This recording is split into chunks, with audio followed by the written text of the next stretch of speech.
The broadcast is now starting. All attendees are in listen-only mode. Welcome to this morning's role play session with your host, James McDonald. Well, thank you very much, Andrew, and I'd like to start by welcoming our participants to our role play session here today, and particularly those of you who are joining us for the very first time from the super conference that we just had last weekend. It was great to see everybody and get started in the coaching program. Now, Craig and I are excited for today's webinar because what you're going to discover, as many of you already have, is that lead conversion over the phone is the part of the system that, although it requires the highest degree of skill, it's also what makes you the most money. And I know that might sound kind of odd, but it really is true. In other words, the better you are on the phone, the less leads you need to generate, which means you get more out of fewer leads if you're good on the phone. If you aren't good on the phone, you need hundreds and hundreds of leads to get anywhere. And the problem is generating hundreds and hundreds of leads is expensive. Generating fewer leads is a lot less expensive. Not only that, but being good on the phone and being able to do more with fewer leads means it's less time consuming. To follow up with 100 prospects to book one appointment is extremely time consuming.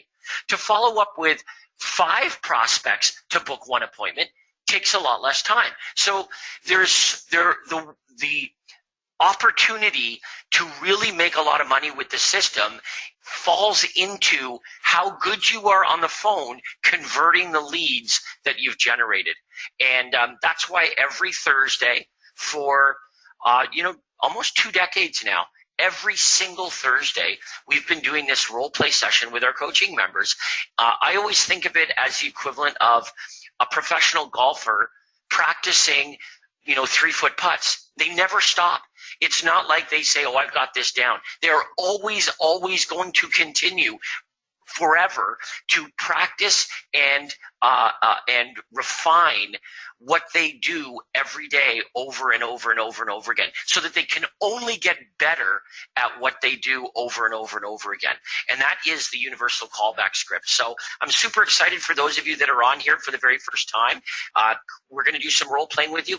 For those of you that are on the role play session here that have already progressed with it, this is going to be review, but it's good for you.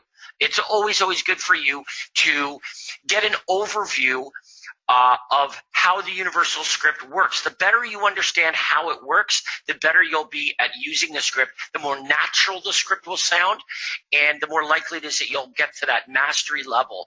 And I define that mastery level of the point where you are having a conversation with your prospect and you can barely recognize the fact that you're actually following a very systemized script because it's just such natural.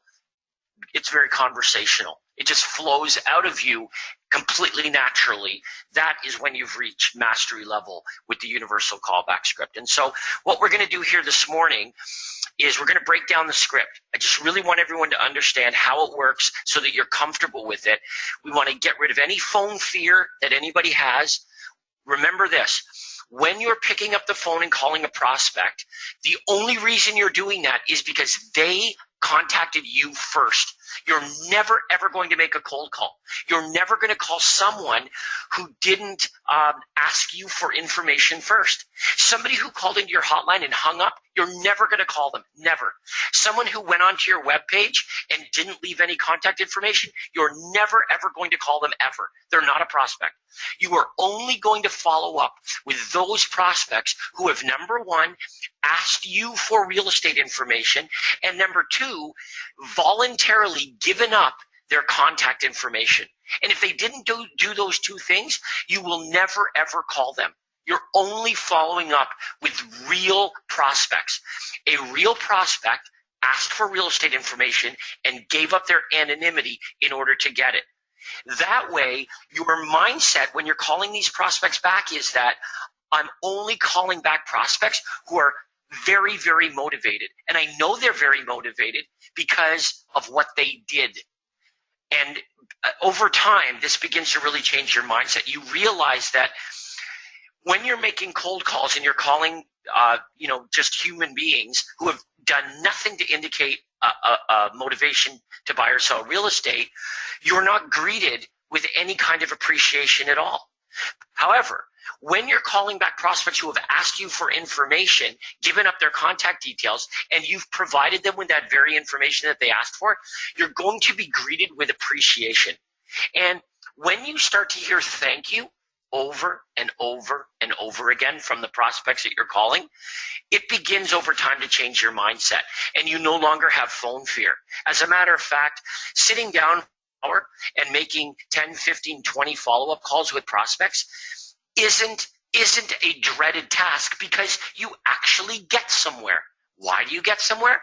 2 reasons. 1, you're following up with motivated real prospects. Number 2, you are armed with the skills of exactly what to say to the prospect to determine their timing and motivation. And if appropriate, you know exactly what to say to book a face-to-face appointment. Something that Craig says frequently is that for most of you, if you just got face-to-face with more prospects more frequently, just that alone, you'd make a whole lot more money. So what is the purpose of this universal callback script? Well, ultimately, it's to get face-to-face with more prospects, more appropriate prospects. We don't want to get face-to-face with everybody. We want to get face-to-face with those prospects that represent, the kind of prospects that we'd like to meet with. They represent a buyer or a seller. How do we determine that? We're going to use the universal script. So here's how we're going to start off, okay? Before we do any role-playing with anybody, the way we're going to start off is by overviewing the universal script here. And it all begins with the introduction. In the introduction, it's very important that all in one breath we answer the question that the prospect is thinking, which is, who are you and why are you bothering me? And we're going to answer this in such a clever way that the prospect is actually going to appreciate our phone call. So in the beginning, the prospect's thinking, who are you and why are you bugging me? And we're going to turn that around so that instead of thinking, who are you and why are you bothering me, they're going to be thinking, oh, well, thank you for calling. Thank you for that. Now, boy, that seems like a big stretch, but we're going to make that. Here's how. Hi, Mr. Smith. It's James calling with Craig Proctor's office at Remax Omega. And the reason I'm calling is in regards to your request for a list of free distress sales and bank foreclosure properties. And I just wanted to let you know I prepared and sent that information. I hope that's okay, Mr. Smith. Now think about what I've just done there. I have just explained exactly who I am and why I'm calling. And very carefully, I've made it clear to, in this case, Mr. Smith, that the reason I'm calling is because he requested information from me. And I'm going to be specific. You were on my website last night and you requested information on distress sales and bank foreclosure properties. Just wanted to give you a quick call and let you know I did prepare and send that information to you. I hope that's okay, Mr. Smith. Now remember this, Mr. Smith is a prospect. On his own volition, he requested information on distress sales and bank foreclosures. He was actively looking for real estate. He saw our ad. He read our ad. He responded to our ad. He filled out the details of what properties he was looking for, price range, area. He gave his contact information. He gave his phone number. Do you know why Mr. Smith did all of those things? Because he is a real prospect. People who aren't serious tend to not do those things. So when I say to Mr. Smith, just wanted to give you a quick courtesy call and let you know I sent the distress sales that you asked for on my website, I hope that's okay. Overwhelmingly, if you do this properly, the response that you are going to hear is one of gratitude. Thank you. That's great. Appreciate it. I want you to notice this as well. It kind of sounds like the call is over. And that was done purposefully. Okay. In other words, if the prospect feels like the reason you're calling is to simply acknowledge their request for the information and to confirm that you've sent it or that they received it or what have you, sounds like the call's over. So the prospect says, hey, great, thanks for the call. Yep, I did get that. Thank you. What that allows us to do now is ask some probing questions.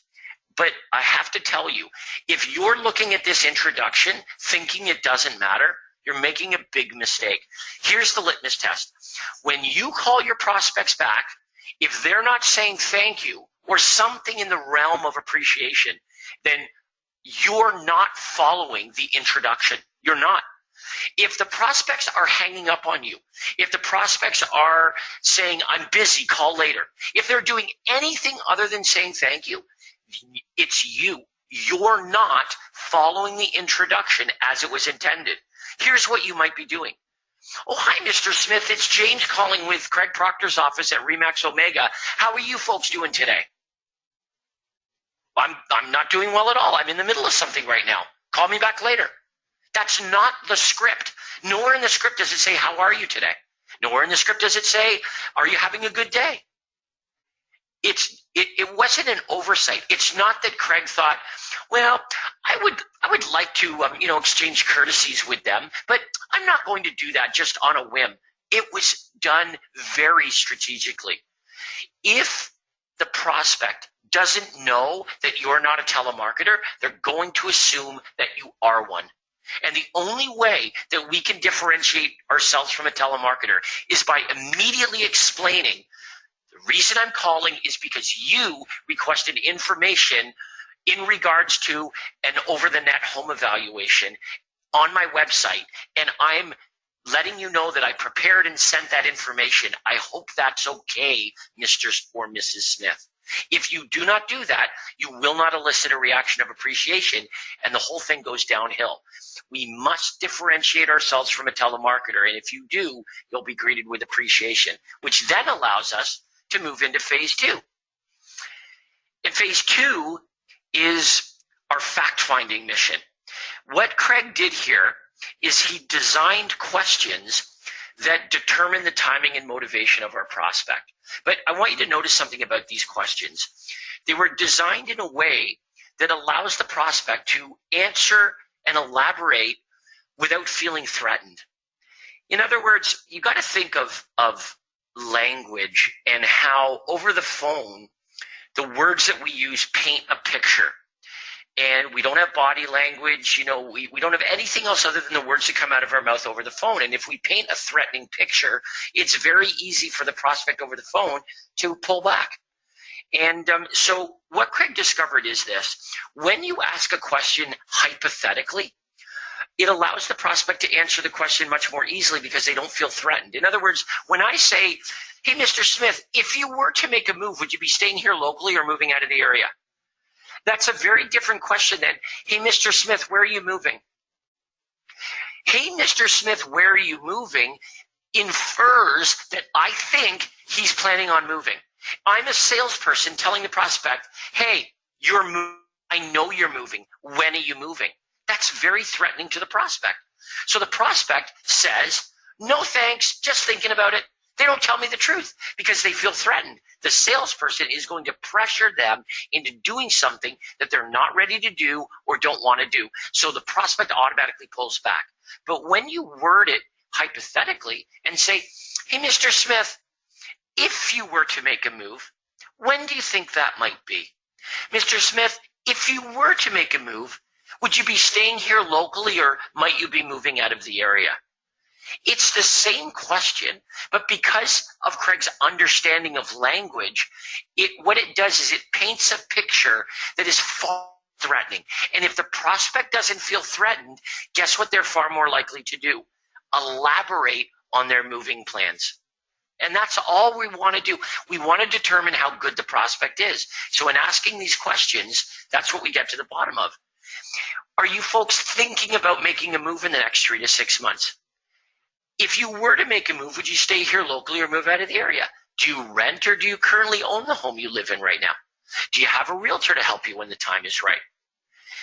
All of these questions, although they're not intrusive, they help us determine how serious the prospect is and what their timing looks like. And if their timing is appropriate, we will book an appointment with that prospect. Now, it's important that we book the right appointment with that prospect. If they're a buyer prospect, that doesn't mean that they don't have a home to sell. If they're a seller prospect, it doesn't mean that they might not want to find something to live in, right? So we've got to be very careful and open to letting the prospect determine the best way to convert the lead. So let me bring in Craig here to talk about this next phase, because arguably this is where you'll have the biggest challenge with the universal script until you reach that level of mastery, where you transition from asking the probing questions to making an offer to the prospect, making an offer that results in an appointment. That transition is where typically you'll have the biggest challenge, where you really have to work at this and identifying this. So let me bring Craig in here, and Craig, let's talk about that a little bit, and let's talk about first the seller offer and how the seller offer came about in offering more than just a home evaluation to prospects. Well, first of all, good morning, James, and good morning to everyone else. Good morning. Good morning. Okay, well, I want to back up the bus a little bit before we go into the seller offer. Understand that the questions that we're asking, and Andrea, maybe you can highlight those probing questions. The probing questions are designed, as it says there, to determine the motivation and the timing of the prospect. Now, we have a buyer side of the script and a seller side of the script, and James has talked about the intro. So if a prospect responds to one of your seller campaigns, obviously you go down the right-hand side of the script, you go down the seller follow-up. If it's a prospect that responds to a buyer campaign, maybe they want a list of distressed sales, for example, you're obviously going to go down the left side. Okay, so you'll see that the script has a left side and a right side, one for buyer prospects or one for seller prospects. Now, James has done a really good job talking about the introduction, so I'm not going to repeat that. Once we get into these probing questions, the probing questions are all about you basically interviewing the prospect, and you want to interview the prospect by asking these probing questions and carefully listen to how they answer the questions. So that makes sense, right? The reason we're asking the questions is because we want to listen to the answers. Now, you're going to learn by how the prospect answers the questions whether the prospects fit into one of three categories. Okay, so there's three different slots, we'll say, or three different boxes that you're going to slot the prospects into based on how they answer those probing questions. Okay, those 6 questions. They may answer the questions in such a way that you determine that the prospect is really motivated to buy or sell. I mean, they're ready, they're motivated, and they want to buy a home right away, or they want to list a house right away. And of course, what would we want to do in that situation? We would want to make an offer to try to get in front of them, to get together with a prospect that is ready to act right now. Now, you'll notice we're asking a very important question in that situation where you've determined, hey, this is someone that wants to absolutely buy or sell. If you take a look on the right-hand side of the script at question 5, if Andrea can highlight that. Question 5, we're asking, would you prefer to buy before selling your home? Okay, this is a very important question because we want to know the answer to that. Just because the prospect responded to a seller campaign doesn't necessarily mean that they're a sell first prospect. Everybody understands that, right?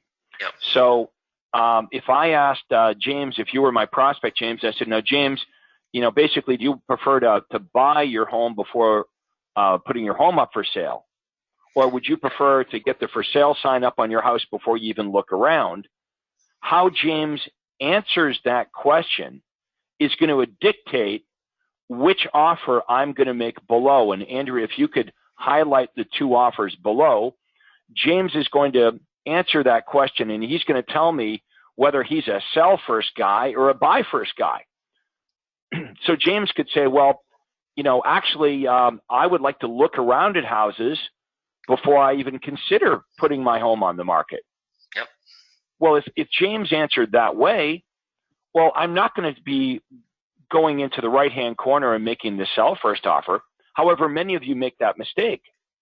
And you may articulate a very good sell first offer. You could communicate a really awesome offer, but let's agree, if that's not where the prospect's head's at, your offer is going to fall on deaf ears. You might want to write this down. Even the world's greatest offer will fall on deaf ears if that's not where the prospect's head's at. I just made that up, but it's true, right? It's a good one to write down because, and that's a mistake I made earlier in my career, is I would just assume that because the prospect responded to, let's say, the online home evaluation or the area home sales report, okay, they responded to a seller campaign, therefore I should just try to get in the door to, give my listing presentation. But if that's not where the prospect's head's at, if they would rather look around at houses before they even consider putting their home on the market, if they tell me that, why do they tell me? Because I asked the question, are you a buy first guy or a sell first guy? If James says he'd rather look around at homes before he even considers putting his home on the market, I'm going to make the buy first offer. If James said, well, I wouldn't even dream of looking around and getting excited about other homes before I list my home for sale, well, knowing that information, I'm going to make the sell first offer. Now, what's the other offers that we could make? Okay, so we're going to make an offer to meet with the buyer or seller if they're ready to act. Well, the opposite of ready to act would be they don't represent a prospect at all. You ask these probing questions and the prospect is not that motivated at all, or their timing is way off. They might say, well, I'm not going to list my home for 3 years. I'm not going to make a move for 3 years.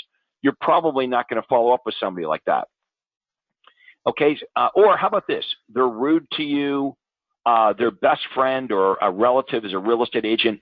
So you've got my permission to not follow up with those people.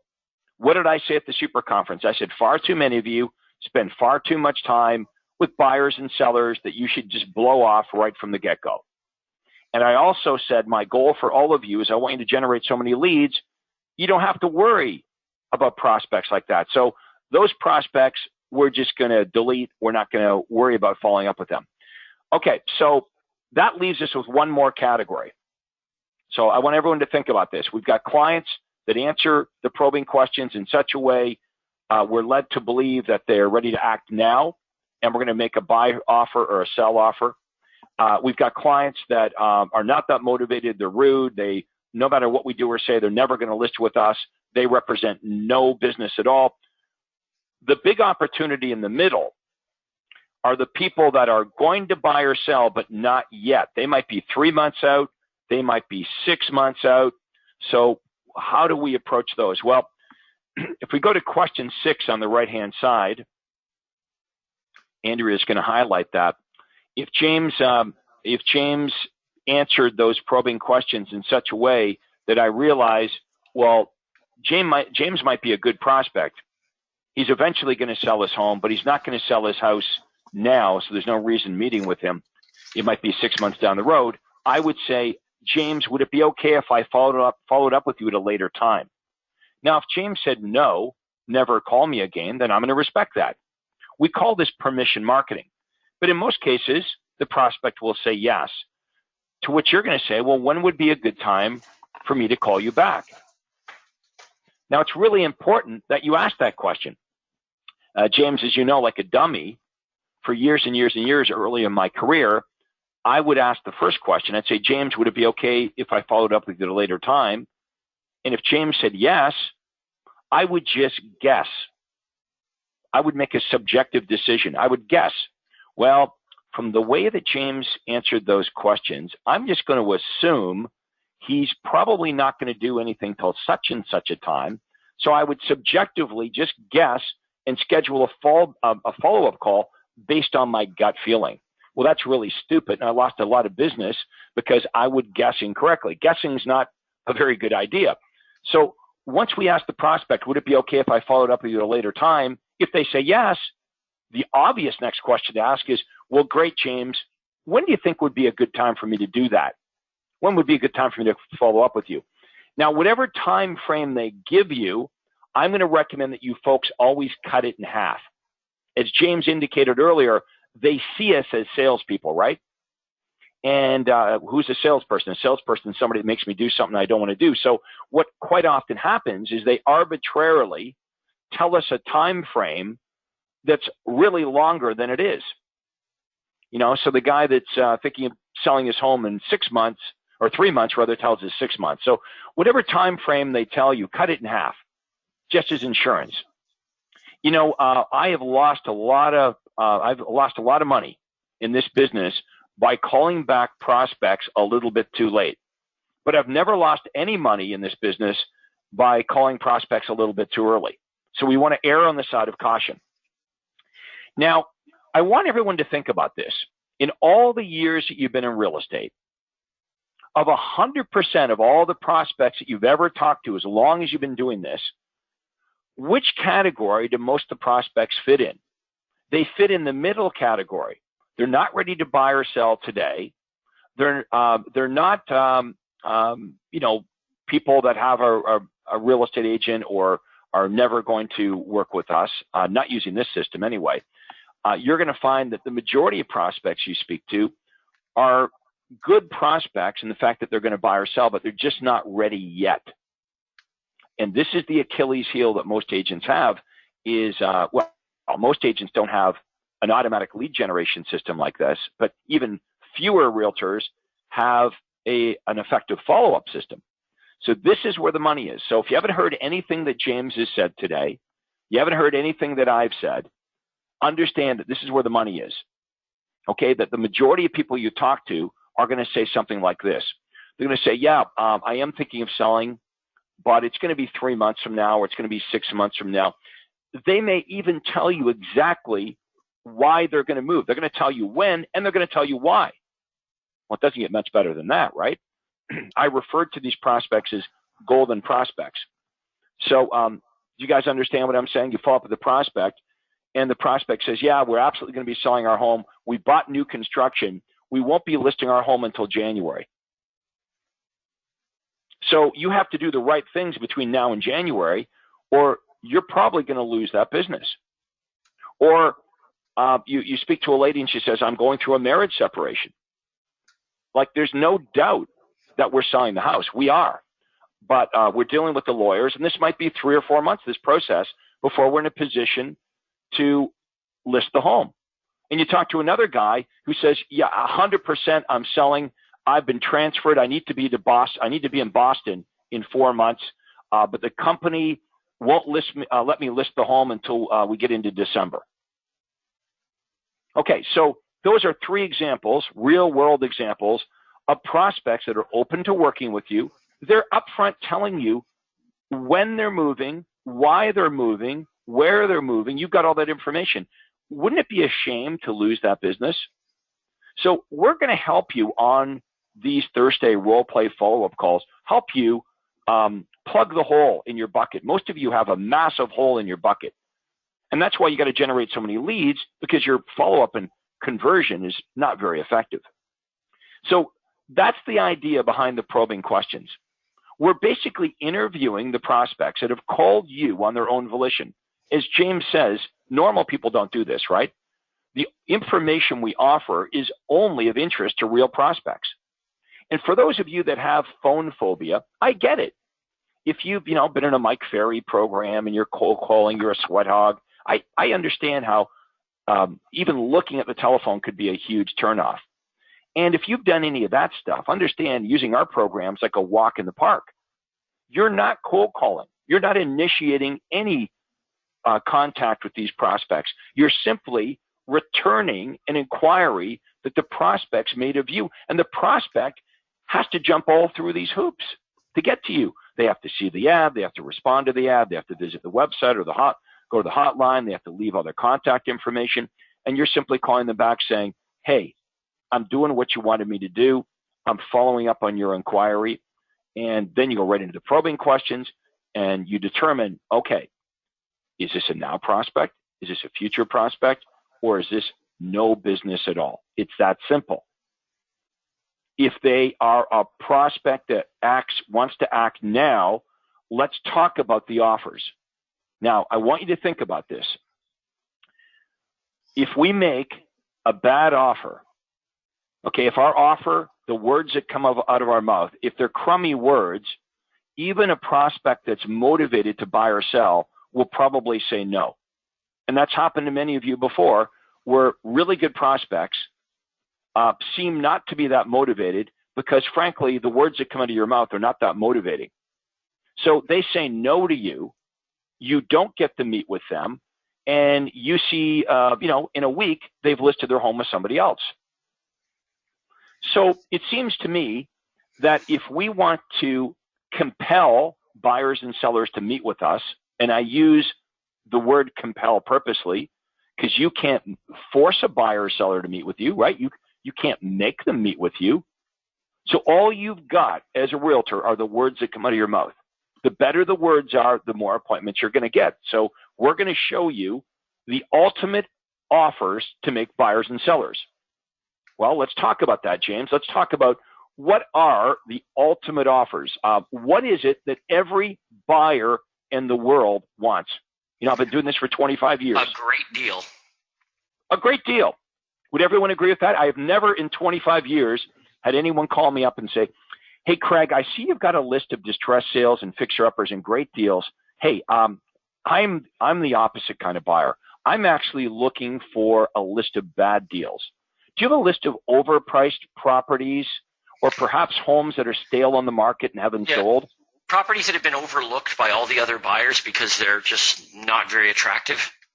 Right. That's what I'm looking for. Okay, so, we're being sarcastic here. But look, what buyers want are houses. And what buyers understand is to get a good deal on these houses, they have to be Johnny on the spot. So if you take a look at our offer, and we're going to go through this word for word with you, this buy first offer, what we're offering buyers, and you might want to write this down, is we're offering them what they perceive to be proprietary information. Proprietary information. I hope everyone's got their pen out. Write that down. Proprietary information. And we're offering priority access to this proprietary information. Okay, so here's what we're not saying to buyers. James, I'd like you to be my buyer. Hey, James, look, I could get you a list of all the same homes you could get anywhere else, and I'm going to send them to you after the fact. Would you be interested in that? No, I'm good. Thanks. Okay.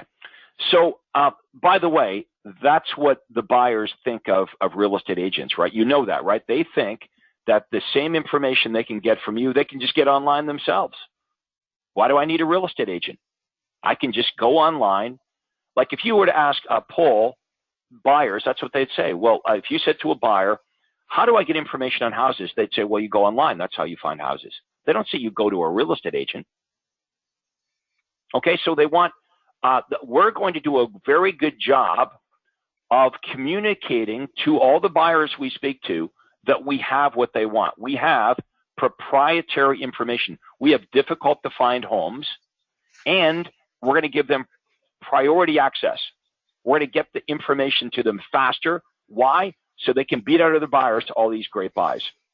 Now, you may say, well, yeah, every buyer would want that. Why wouldn't a buyer want it? Well, a buyer might still not want that great offer if they fear cost or obligation. So that's why we're going to keep reminding the prospect, guess what? Getting the proprietary information and getting priority access on the hot deals is free of charge. It will never cost you a penny, and you're never obligated to buy a home. Okay, so now let's do a role play, James, of the actual offer. Okay, that's the theory behind it. Let's show you what it sounds like. So James, in this example, he's responded to a buyer campaign. I've done the introduction. I've asked the probing questions, and I determined, hey, you know what? Sounds like, by the way James answered these questions, that he's like ready to go look at homes and buy something. So James is somebody I'd like to meet with. So I would say, James, would you like me to email you daily updates of all the homes that match your home buying criteria from all the real estate companies? Okay, my list includes bank foreclosures, company-owned properties, and other distress sales. It's a free service, and of course, you're never obligated to buy a home. Do you think that would interest you? Sure, but is that any different from what I'm getting from another agent? Beautiful. Okay, so James has given us what we know is an objection. Now, what you're going to find is there's only about 8 or 9 objections you're going to get. Here's the question. Would all of you feel a lot more confident on the phone if you knew what those objections were and James and I were to teach you how to handle them? So this is a very common sense objection, right? James is saying, well, I'm already getting information. In fact, James might say, you know, Craig, I already have a realtor emailing me properties, so I think I'm good. Now, here's how I'm going to handle this. James, I'm not sure where you're getting your information, or I'm not sure what information the other realtor is sending you, but my list includes bank foreclosures, company-owned properties, and other distress sales. Would you like to get information on those as well? So let's stop there for a minute. I'm not saying to James, hey, don't go online and search. I'm not saying to James, hey, stop getting the information from the other realtors. What I am doing, though, is I'm creating massive doubt. The biggest fear that every buyer has is that they're going to miss out on the perfect home. So my offer to James is, hey, James, I'm not sure what the other realtors are sending you, but my list includes bank foreclosures, company-owned properties, and distress. Would you like to get information on those as well? Well, here's what the buyer says. Well, gee, I don't know what the other agent's sending me. I think I'm getting them all, but Craig's willing to send me his list of homes too, and it's free of obligation. You know, it's free of charge. There's no obligation. So what happens is the buyer says yes, and that's what we want to do. We want to get the buyer to say, yes, I would like to get that information. I want to get your list too. Okay, now that you get the buyer to say yes, this is when we're going to come back with commitment. Not until they say yes. So imagine James is backed into the corner now. I've offered him the free list of homes. It sounds pretty delicious. And James, like most of the buyers, says, yes, I want that. That's when I come back with, well, James, when can we get together for about 20 minutes or so I can take down exactly what you're looking for? Now, James, I'd like you to try to fight me on that.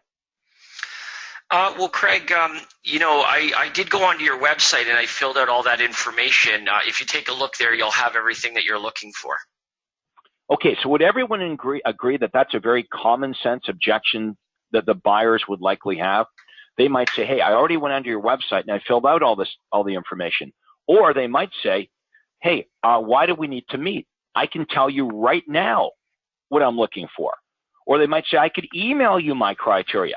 Okay, so here's how we're going to handle this. I'm going to say, well, James, I want to do a good job for you. Rather than me emailing you hundreds of homes which may or may not match your criteria, or even worse, risking out missing out on the perfect home, if we can get together for about 20 minutes, I can take down exactly what you're looking for. You know, I want to have the same great understanding that you have. A good time for us to meet, days or evenings? Try to fight me again, James. You know what? Probably evenings, but I better talk to my wife first. I'm not sure what her schedule looks like, so can I give you a call back when I talk to my wife? This is a very common objection. In fact, all of you folks that are married, you know you've used this before. Hey, you know, I'd love to meet with you, but I've got to speak to my husband or wife. Everyone who's married loves it. It's one of the best parts about being married. You can always say, use this as an excuse. I got to talk to my wife or my husband. Okay, so another excuse they might give is I need to check my work schedule. So here's how we're going to handle this. Now, we've got to give James the benefit of the doubt because maybe he really does need to check his schedule with his wife before he agrees to meet with me. Or maybe James actually does need to check his work schedule before he sets a time to meet with me. So I'm going to give James the benefit of the doubt, and I am going to respond with what I believe is a reasonable solution to this problem. James is saying, hey, Craig, I would love to meet with you, but I got to check with my wife. So I come back with this. Well, James, why don't we do this? why don't we at least set up a tentative time to meet? And if after you speak with your wife that time doesn't work, just give me a call back and we can change the time. But if I don't hear from you, I'll see you Thursday night at 7. How does that sound? Yeah, that sounds fine. Okay, well, if James is actually sincere about meeting me, that is a reasonable solution to this problem. However, if James was just using his wife as an excuse to not meet with me, we're going to find that when I've handled this objection with a reasonable solution, James will immediately invent yet another reason why he can't meet with me. He'll invent another objection. And you'll hear the prospect say something like this. Well, gee, I don't know if we're quite ready to meet with a realtor yet. Or I don't know if we're quite ready for this yet. How about I got your contact information, Craig. How about I call you back when we're ready? That's a bad sign. Okay? Is the prospect's going to keep inventing objections because they're really not sincere about meeting with us at all. Now, the harder the prospect fights us, the more we don't want the prospect. Okay, what did I say? All the way through the conference on the weekend, I said, we want to generate slightly more buyers and sellers than we could possibly handle. And if that was true for you, if you had more buyers and sellers that you could handle, who would you choose to work with? Well, you would choose to work with the most motivated, the most sincere, the most ready to act buyers and sellers, prospects that will do things your way, and you would reject the prospects that fight you. The more they resist, the more you don't want them. So when they really fight you, or they're rude to you, or they're simply not motivated, or their timing's way off in the future, the answer is thanks and have a nice day. Now, James and I want you to convert as many as possible. So we're going to work with you on that offer to make you really, really good at the offer. So buyers and sellers want to meet with you. You don't have to be an arm twister. They're actually compelled by the words that come out of your mouth to want to meet with you. They don't see you as a commodity. They don't see you as just offering what they can get on their own from the internet or what they can just get from any real estate agent. Now, let's go back to the seller offer. Let's say when I asked James that important question, in the probing questions, we asked that important question, James, would you prefer to buy first or sell first? Let's say in this example, James says, well, I would want to sell first. I wouldn't even dream of running around looking at homes and before I got my home sold. I want to sell my home first. Well, we're not going to talk about looking around at properties or emailing James properties. No way. In this example, we're going to go straight to the sell first offer, and Andrea is going to highlight that now. Now, we can't have a lame offer. If your offer to sellers is, hey, would you like to get an evaluation of what your home would sell for? That's a very weak offer. And don't be surprised when most sellers say, hey, thanks, but no thanks. I already know what my house is worth. And it is true today that many of the sellers know more about what's going on in their neighborhood than we do. So if that's your big offer here in 2015 to sellers, hey, we can give you a computerized analysis or a free market evaluation. That's a pretty weak offer. What you're going to find when you've got a weak offer is that offer is rejected. Okay? It doesn't compel sellers to want to meet with you at all. So what we need to do is we need to have an offer that's wider than that. We need to offer a seller so many things that they see value in meeting with us.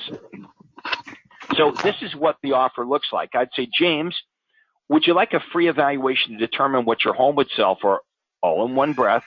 Also, I can give you tips on what to do, what not to do to sell your home for sale for the most amount of money. And we can go over all the various closing costs you'll incur so you'll know exactly what you're going to have left in your pocket after all expenses.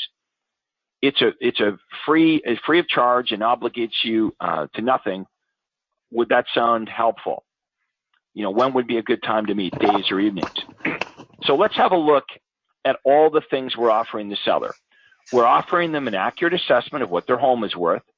We're offering to give them information on what to do and what not to do to sell their home for the most amount of money. And what I love about that one, folks, is it does require an in-home visit. It's pretty difficult to give someone advice on what to do and what not to do to prepare their home for sale if you don't look at their house, right? So this is going to help you get in front of them at their kitchen table. Also, they're always asking us about our fees and the net sheet, so we're going to go through that. Most of you do that now. You might even want to throw in this. If they're buying and selling, you might even want to say, and we can also talk about timing and when's a good time to do this, and answer any other questions that you have. So let me do the offer right from the top. I'm going to ad-lib it a bit, but this is what it should sound like. James, would you like a free evaluation to determine what your home would sell for? Also, I can give you some tips on what to do and what not to do to sell your home for money. We could go over all the various closing costs you're going to incur, so you're going to know exactly what you're going to net in your pocket after all the expenses. We could talk about timing and when's a good time for you to do this, and answer any of the questions that you have. It's meeting with me is free of charge, and you're never obligated to do anything. Does that sound like it might be helpful? Great. When's a good time to meet, days or evenings? Yeah, evenings is good. Right. Okay. So I think what we ought to do now is take some questions. And Anna Shaw's asking this. Hey, I'm having a real hard time getting in touch with prospects. Sometimes I have to call them several times. Sometimes I call them several times in a row. However, I find that sometimes they get annoyed when I do this. What do you suggest I do? I don't want to annoy a potential prospect. Okay, so we haven't made a big deal about this yet, and we need to make a big deal. James, explain why it's important that we just don't call the prospect and leave them a voicemail message.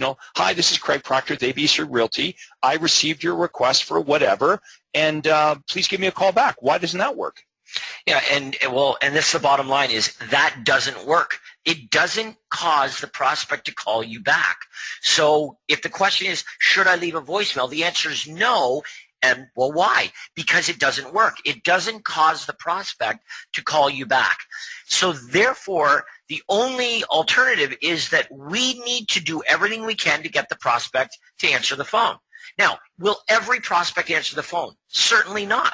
However, if you do this properly, 75%, 80% of them you will reach. I'm not saying necessarily on the very first attempt, but you will reach them.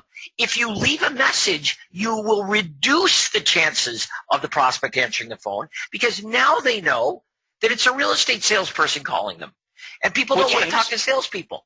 Let's look at what actually happens. Let's say that somebody was to call your cell phone right now. What's the first thing you would look at?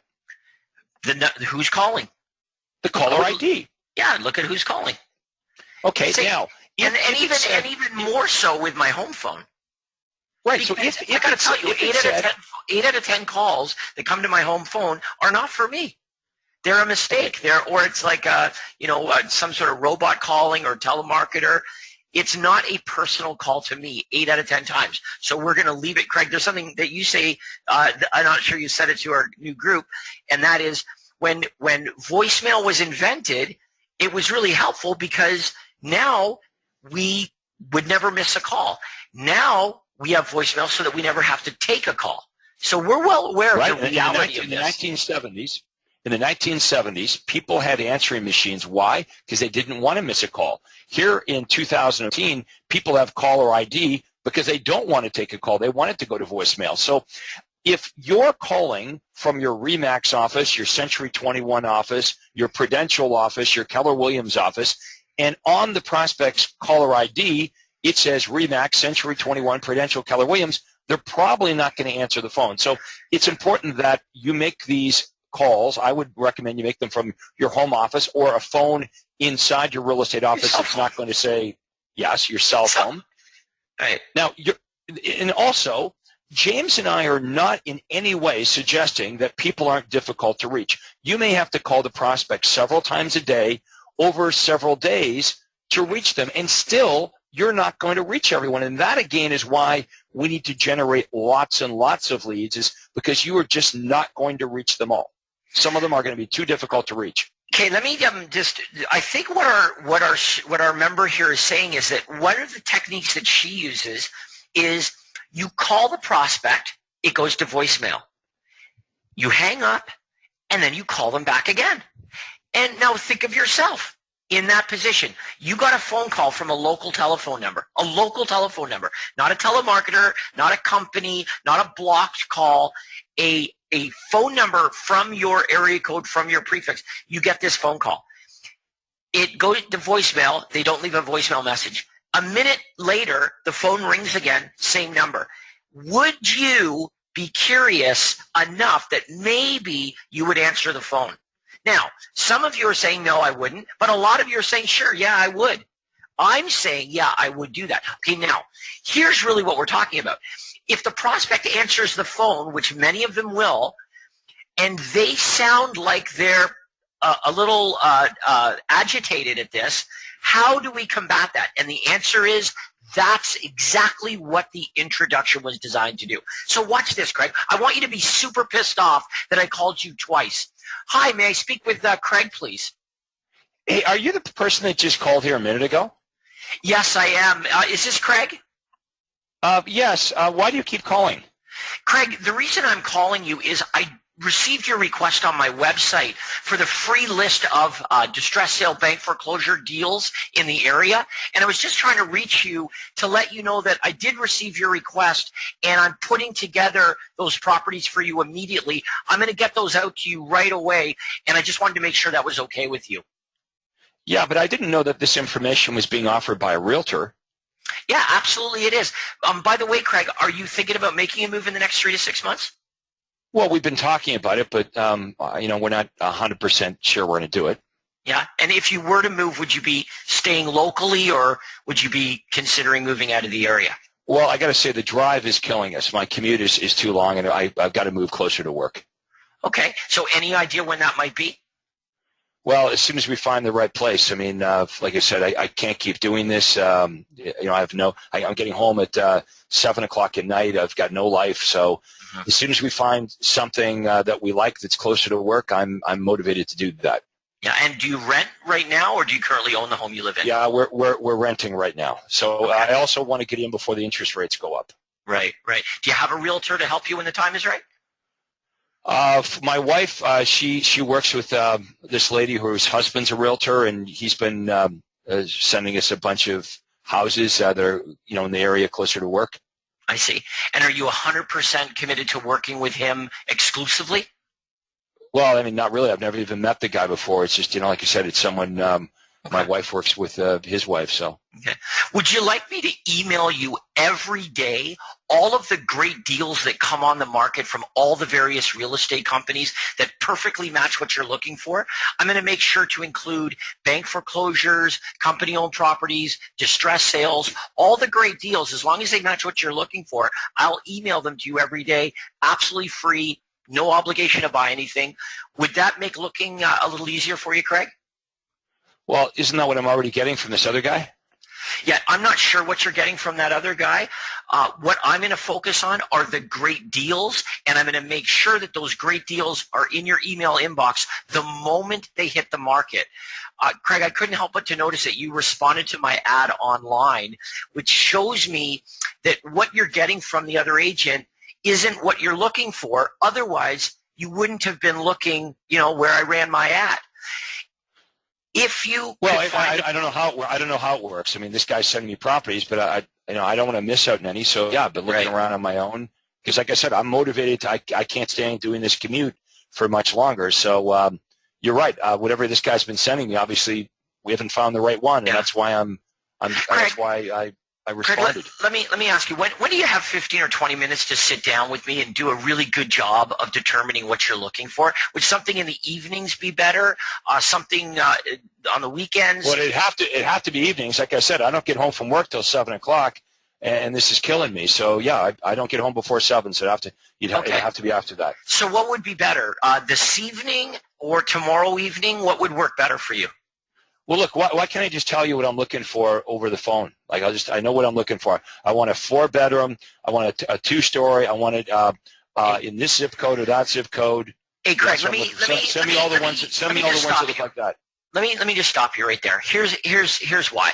it's really important that I do a great job for you, and I'm sure it's important for you as well.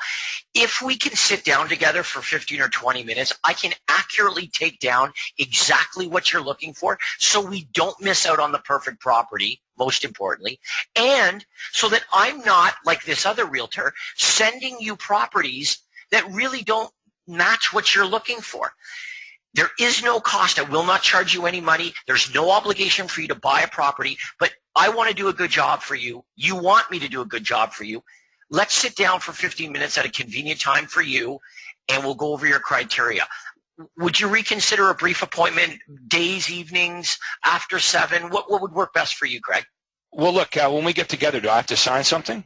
You do not have to sign anything. You don't have to do anything at all. You're under no obligation to buy anything. You will not pay me a nickel.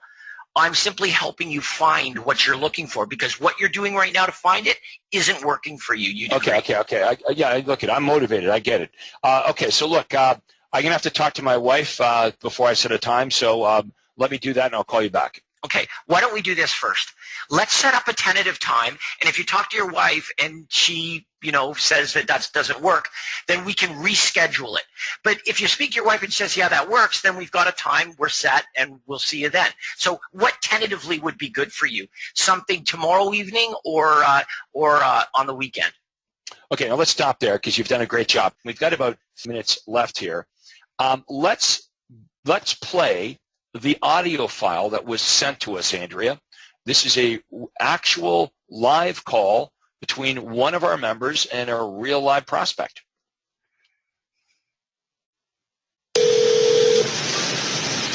Hello? Hi, is this Penny? Yes, it is. Hi, Penny. It's Colleen Bush phoning from REMAX. And just following up on your request for the Hamilton distress sales, just letting you know we're working on that, and we'll be sending that out in an email for you later today, okay? Okay, great. Thank you. You're welcome. And Penny, are you planning on making a move in the next 3 to 6 months? Well, we're hoping to look for something and see, because I'm anxious to get my parents moved up here from Timmins. Oh, wow. Okay. And are you currently renting or owning right now? We're renting. Okay. All right. And so do you want to specifically stay in the same area, just the Hamilton area, or are you open to other areas? No, we prefer to stay in Hamilton, preferably up on the mountain. Okay. All right. Good. And if you were to move, like, do you have a time frame as far as, is it the ASAP, basically? Oh, it's not ASAP. Preferably before the spring. Okay. All right. And, just to let you know, I guess we can certainly help you, but do you have anybody at this time helping you to find a place? No, we don't. Okay. So just to let you know, we'll be sending out a list of everything that's available. We'll tailor it to the Hamilton Mountain. But so we can do a really good job for you, what we like to do is set it up so you can receive all the emails from all the different real estate companies, including the bank foreclosures, the company-owned properties, the distress sales, and even properties that haven't even reached the market yet. And again, this service is absolutely free. You're never obligated to buy a home. Would that be something you'd be interested in? Definitely. Okay, well, great. And Penny, just so we can totally tailor-make this list for you, when would you and your husband be available for 20 minutes just to take down exactly what you're looking for so that we don't miss out on the perfect home for you? Okay, it's not my husband, it's my son. Okay, sorry about that. That's okay. It's my son and I that are buying together, and I have to work it out with his schedule because he's at work, so I'm not sure what day he's off. Okay. Well, just to let you know, we're flexible. We're days, evenings, weekends, whatever works best for you. And, even if you wanted to tentatively put it out there to say whatever, if Saturday works out in the afternoon, we can pencil it in. And if you need to cancel, no problem. At least it gives you something to work with. Would that work for you, Saturday morning or afternoon? He works Saturday, but if Saturday evening is good, that would be perfect. Okay. All right. And what time Saturday evening works for you? Can we stay around between 6? 6? Okay. All right. Let's say 6 o'clock. And what I'll do, Penny, is I'll send you a confirmation with our phone number or email. And if anything changes, just give us a call. But otherwise, we'll set it up for Saturday at 6, and that way we'll be able to get down, all the things that are important to you and your son and your parents. And that way you will be on autopilot from then on. It will just come automatically to your inbox on a daily basis. So it really gives you great access, priority access to all the brand new homes. So great way to go forward. Okay, so if you have any questions or anything before that, just let us know. And just curious, have you been to the bank at all just to get pre-qualified by any chance? Yes, we're just waiting for the bank to give us that information.